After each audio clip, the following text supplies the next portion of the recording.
हम जिसे अपना मानते हैं और जिससे बेपनाह मोहब्बत करते हैं, जिसको हम प्यार से आज तो पता नहीं क्या क्या नाम पुकारते हैं, जानू, लड्डू, पता नहीं किस किस प्रकार के शब्दों का इस्तेमाल करते हैं, और जिससे हम कहते हैं या फिर कोई हमें कहती है कि हम तुम्हारे बिना नहीं रह सकते, तुम्हारे बिना सांस भी नहीं ले सकते, ये वो कभी अभी अगर कहीं कभी भी उनके घर में कोई प्रोग्राम हो ना, जैसे आपकी पत्नी है वो बोलते हो अब तो मेरे प्राणनाथ हो, जीवन साथी हो, मैं आपके बिना नहीं रह सकती, कभी उनके घर में कोई प्रोग्राम हो ना तो आप ये बोल के देखना एक बार कि आप जाने के लिए मना कर देना उनको, मत जाओ, फिर देख लेना कभी, फिर देखना वो प्राणनाथ कहाँ जाता है, वो जानू कहाँ जाता है, और लाडू तो भोरा भोरा हो जाएगा भाई। फिर देखना आपको पता लगेगा कि वो प्राणनाथ कैसे जाता है। ठीक है, तो ये सब स्वार्थ है, और एक स्वार्थ के कारण ही सब कोई ना कोई हर किसी से जुड़ा हुआ है। जैसे बच्चा है, बच्चे को स्वार्थ है माँ का, जब तक बच्चा होता है माँ के बिना वो रह नहीं सकता, और क्योंकि माँ तो उसको दूध पिलाएगी, वो उस पर निर्भर है।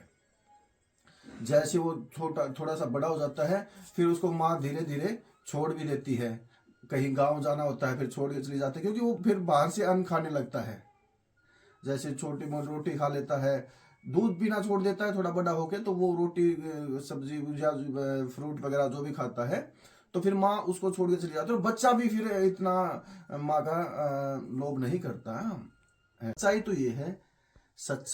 ये है कि हम जिसे अपना मानते हैं, जिसको अपना मानते हैं, जिससे बेपनाह प्यार, प्रेम, इश्क, मोहब्बत, पता नहीं आप जो भी बोल लो, जो शब्द कह लो, तो वो जिससे आप करते हो वो आपको लास्ट में धोखा ही देता है।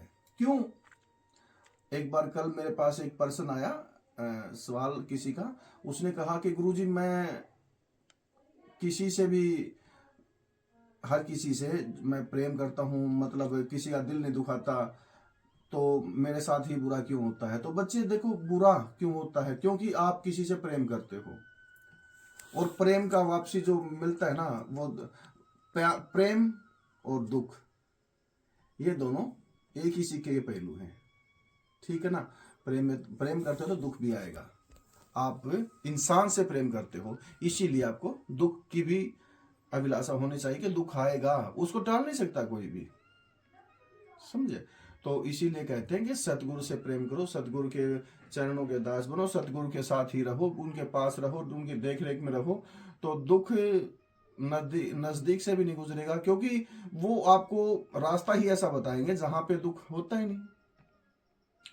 प्रेम करो सतगुरु से, उस परम पिता परमात्मा से, नाम जपो, सतगुरु के दिए हुए वचनों को फिर नियम से चलो, और जो सतगुरु कहते हैं उनका पालन करो। ये चीज़ एक अच्छी होती है, उत्तम होती है, इंसान के लिए फायदेमंद होती है।